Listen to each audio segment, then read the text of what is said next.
May tanong pala doon sa previous post ko regarding sa license endorsement from New York to Florida. Sabi ni Sir June, ma'am, kasali ba sa requirements ng endorsement dapat may 3 years experience sa hospital?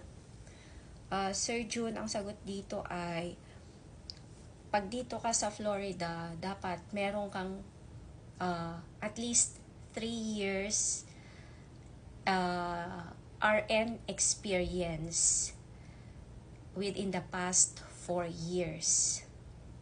Ibig sabihin nun, nag-function ka as a registered nurse, not necessarily bedside or hospital.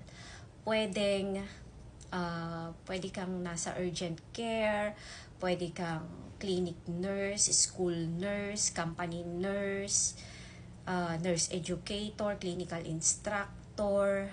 Basta ang function mo is as a registered nurse. Yun.